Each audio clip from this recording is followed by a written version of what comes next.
This session I planned nothing, and let's see how I got on.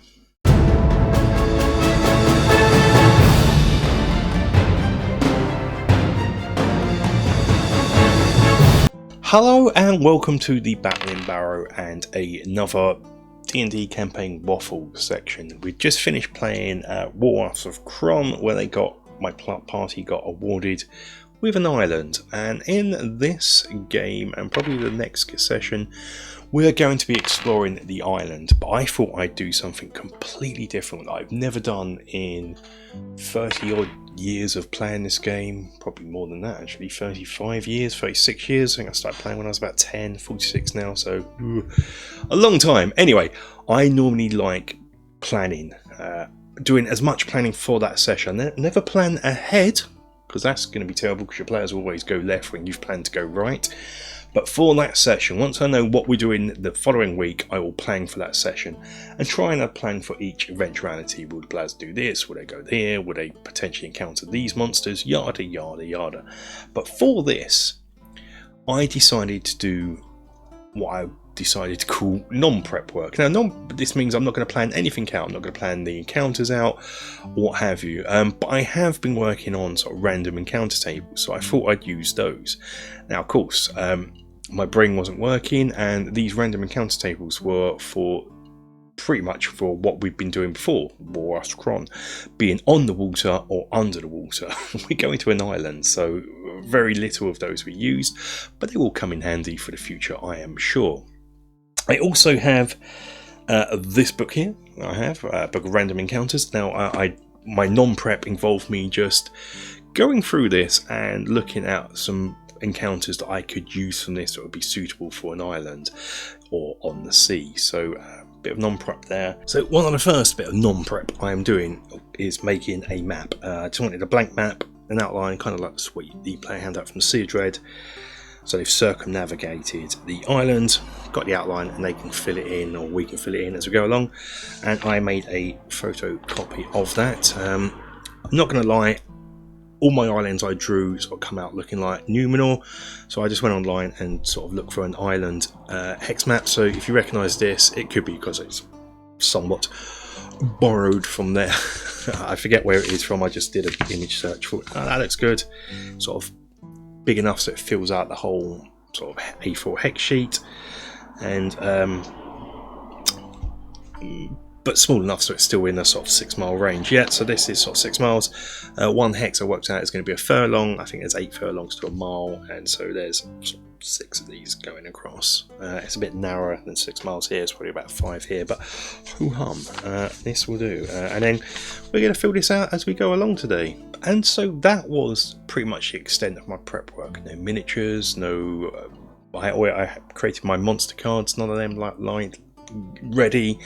And we begin. We start off in Mingrafad, and we set sail to our island. I made our island on the border of Mingrafad and Urendi, because really I want to move over to Urendi, and we ascertained that there is probably some sort of dispute over where the island actually is, because it's pretty much both. Urendi see it as theirs, Mingrafad see it or saw it as theirs, and they've just offloaded the problem onto the players.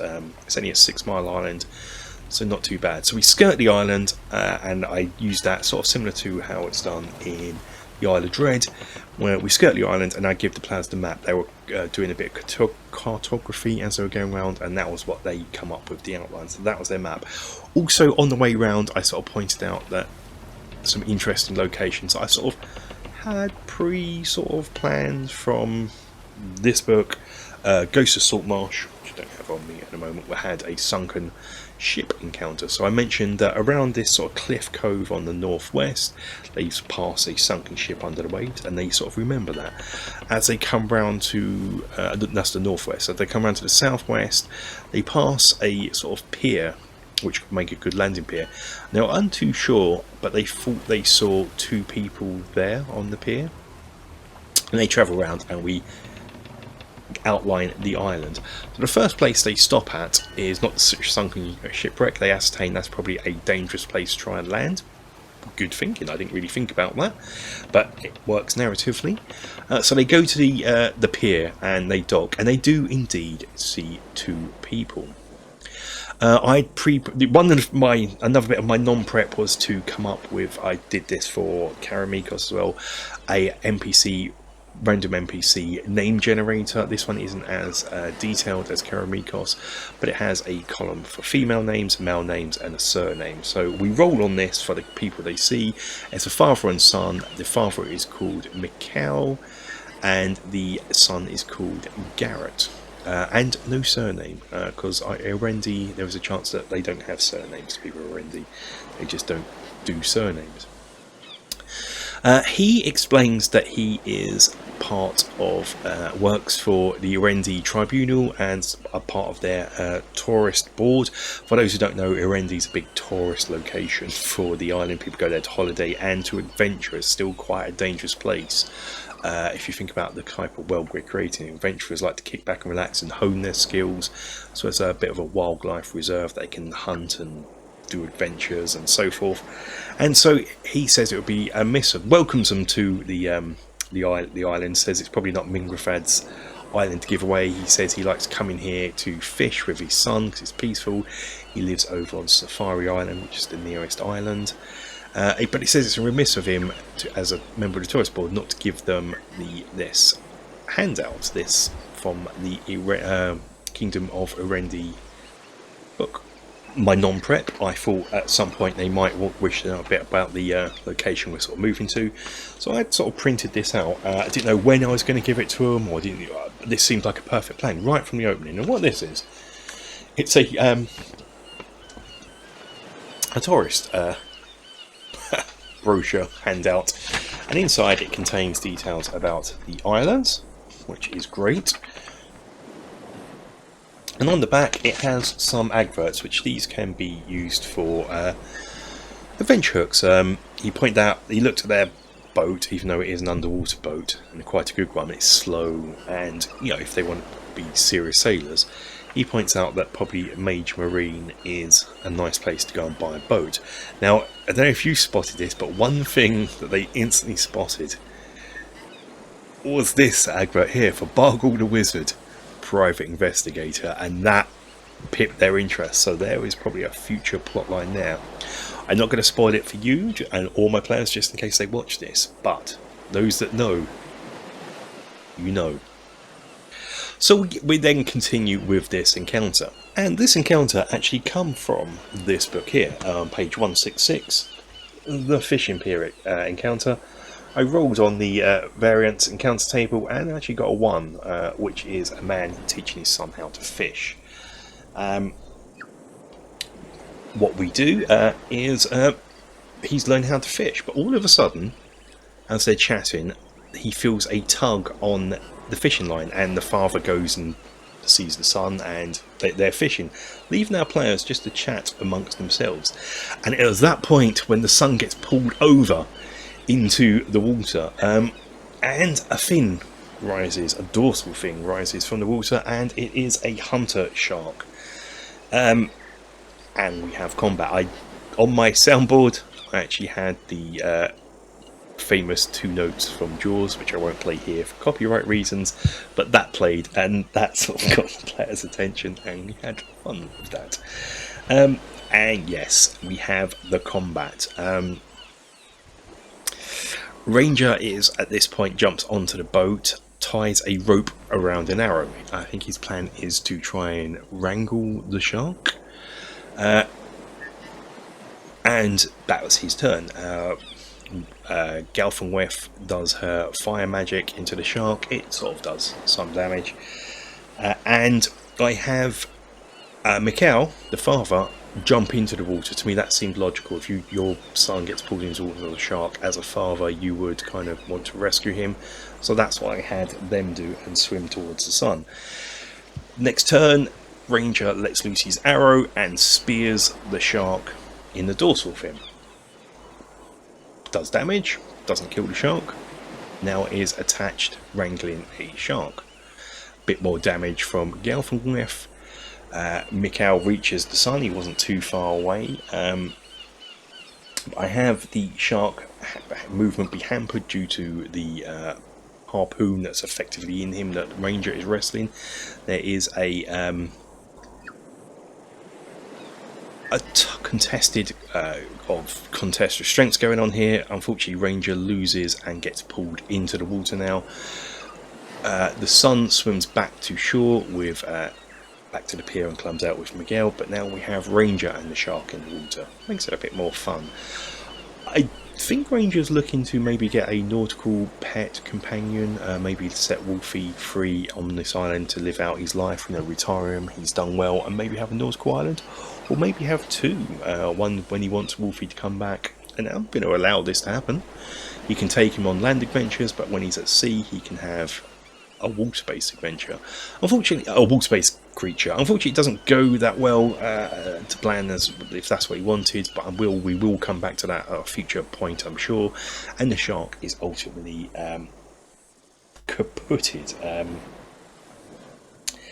They then come back onto the pier, and Miguel and Garrett leave and said, because Miguel does actually get gored by the shark as he was swimming back, and so they patch him up a bit and then send him on his way on the boat to get back to the mainland to heal up properly. He thanks them and says, if you ever need to look me up when you're on the island, I get a future hook, something for the future. And they begin to explore their island. The first thing they notice that around here it must have been quite rainy, because it looks like there are sort of the beach is a bit flooded in places. What we have is they also notice a pond next to them. There is a path for a bit here, or a path for a bit of marshland with a pond nearby, and they end up wading through this marshland up to their knees. There is a pond which they dive into. I think Ranger dives into because he sees something potentially shiny at the bottom. As he dives in, he disturbs it's a really mucky pool. He disturbs all the muck and loses vision. What he notices, there are 8 skeletons at the bottom with a tree branch or a few tree branches on top of them. Now, nothing happens here, but this could be again a future hook. Are these skeletons going to come back as undead creatures? We don't know, but that was that part of the encounter over. Thank you, Random Encounters book. And we move deeper into the island. This was just like the outside hex. We're now in a hex into the island. At this point, it's now I decide to use Ghost of Saltmarsh is excellent Appendix A, and they have a mysterious island section in there where you roll to see what an island is, which is perfect because it even says the islands are about 6 miles wide and 1d6 miles long, which is pretty much what our island is. So I get the plans to roll on that. I'm not telling them exactly what the results are at this stage. So for island theme, they rolled a 2, which is cursed. We then have to find out what the island curse is. So I get them to roll again, and they get another 2. Now this is the people on the island at the end of each hour of exploration must make a Constitution saving throw, which the DC of this is 10 plus the number of hours they've spent at the island. If they fail this, each time they fail this, they get a point of exhaustion. So at this point, we're about an hour into the journey, so I have them roll for this, and everyone fails. So they're now exhausted, they're now feeling exhausted, like a miasma comes upon them, and as they're hacking their way through this, they're now in dense sort of jungle, palm tree terrain, and they're feeling it. They're feeling the exhaustion creep over them. But we're still not done with the island creation yet. I need to find out who the cursed inhabitants are. So again, get them to roll.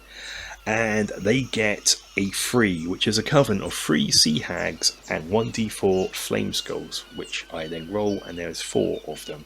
Now these are both creatures I have never run before, never used before, and felt completely out of my depth with. That's when I get to a bit later on. I did not have my monster cards prepared for them, so it was a quick flip through the monster manual and get that bookmarked. And now the final roll is the Cursed Island hook, the story hook. And for this, they rolled a 1, and this is the island is rich in spell components. So I could work that in that the sea hags are here, halves in spell components. But where is their lair? For this, I decided that it will be in the centre of the island. There is a big hill, almost a mountain, but not quite, and there is a cave structure, which I think I took this from. Is this Tomb of Horrors? Let me know in the comments below if it is. I may have borrowed it from. It's something I haven't read for many years anyway. But yes, on the mountain hillside there is a cave system that is sort of vaguely similar to a skull, with sort of openings being the eyes, nose, and sort of around the mouth area. I think that is Tomb of Horrors, isn't it? Please let me know. And so they kind of work out that that might be somewhere they need to investigate. They've sort of... out of game they know they're cursed now, in game their characters don't, but they figure out that something's there, so they work their way through the jungle for a bit more. And it was this point that it dawned on me in my non-prep that I didn't have anything island related, like chart, wandering monster table encounter wise worked out. All my work had been for on top of the sea and underneath the sea, so I was a bit panicky, and then I remembered X6 quagmire, and I am going to be extrapolating this for the future, because in here we have Wildland Adventures. Now these are all just random encounters that we can use for this. So I didn't pick one at random for this. They were wading through tall grasses at the moment, so I sort of picked one that was similar, and I found one that was perfect. And this was crabgrass, and in this what they noticed that there were skeletons amongst the grass. They thought that was a bit weird, but they carried on walking, and as they did, the grass wrapped around them and holds them tight. Now don't forget, they're now exhausted as well, so that's hampering their ability checks, and they're having to make strength checks to sort of break through for this. It does say a wandering monster appears when they're hooked up. I didn't do this because I didn't have the wandering monster charts available too much, but then I realised afterwards I could have used ones in here. I am now working upon extrapolating this into a more sort of generic way, because sometimes they mention things that are related to the island here, and I wanted to make it more generic, so I'm working on that. I'm not too sure about the ramifications of publishing it on from my patrons. I might do, because it is pretty much, a lot of it is just cut and paste from this, so copyright and yada yada, but I'll see. You see it up on Patreon, you know it's good, you know I've changed it, but there is some wonderful little encounters in here that we can use for the future.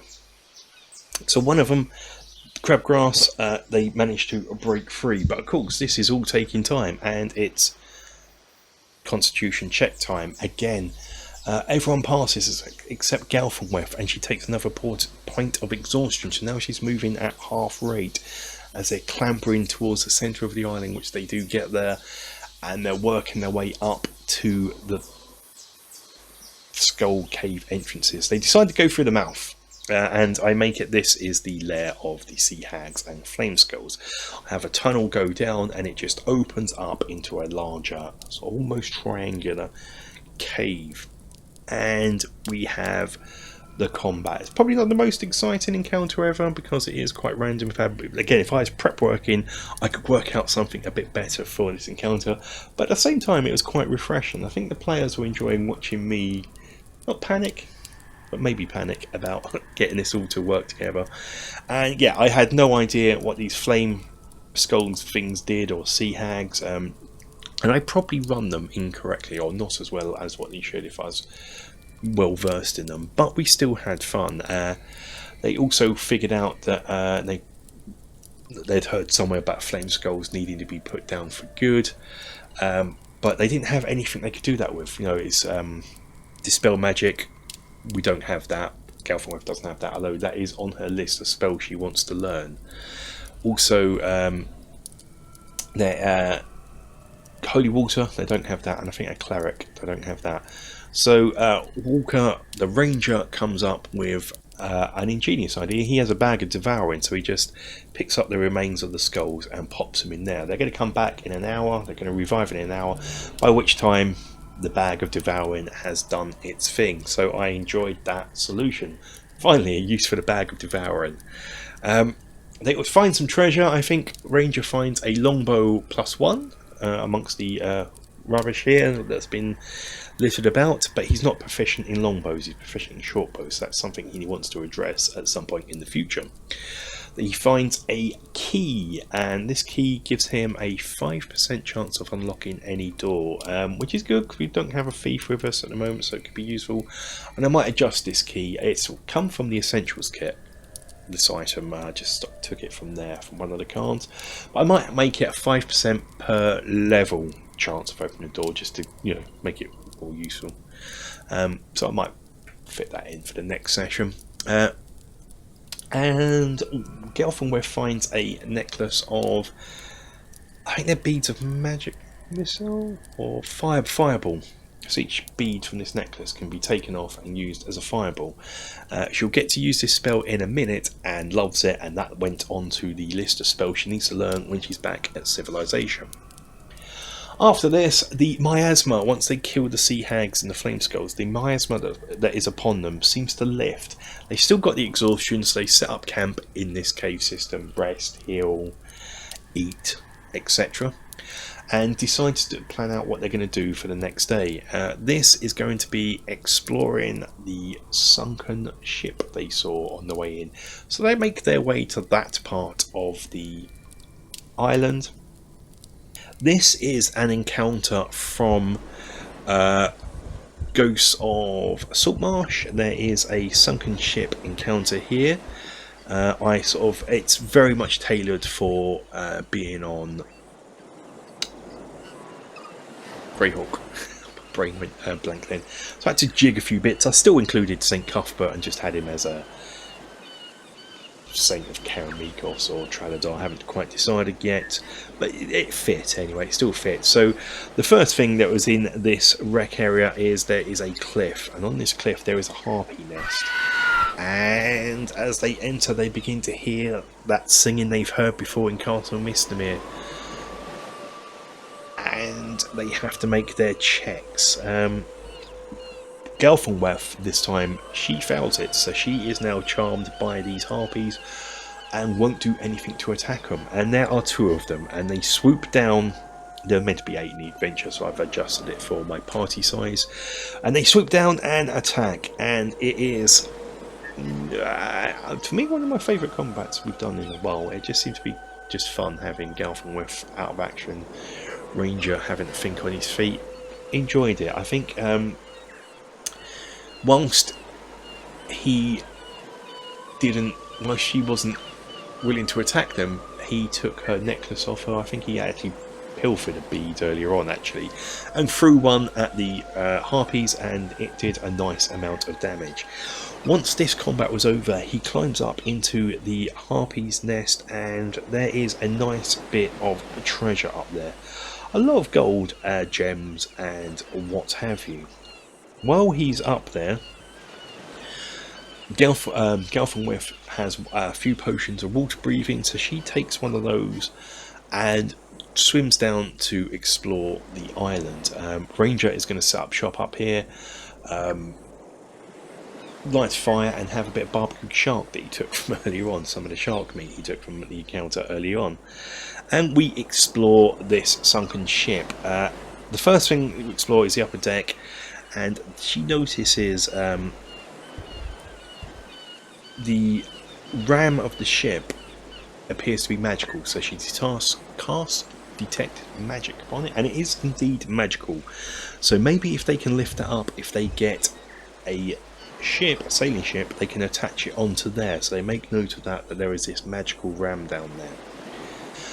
Meantime, Ranger is just enjoying himself, and he notices something behind him. He's enjoying the island life. The sun, the trees, the sea, the mill, but something behind him, his hairs go up on the back of his neck, and he spins round, and he comes face to face with a spectre who's trying to mouth words, but nothing at this point is coming out.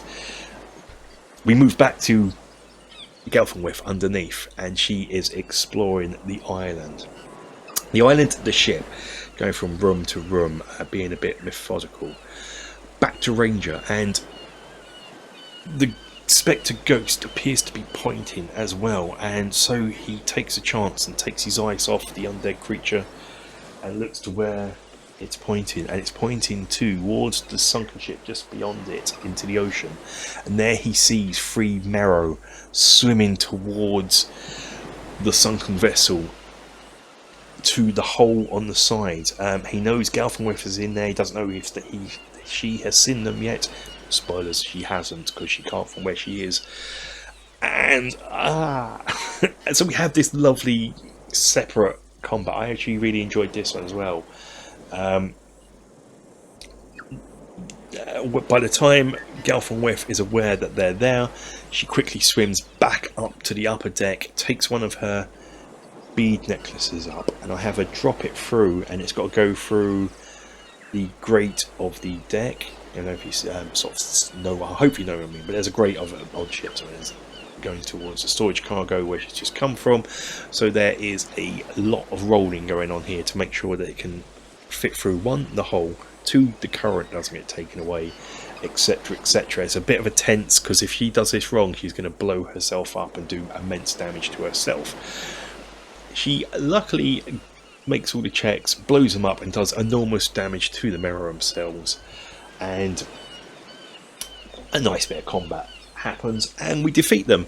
After they're defeated, the spirit sort of then begins to speak and thanks the party for breaking the curse. The Merrow cursed the spirit to act as a guardian to this island. Obviously didn't want to.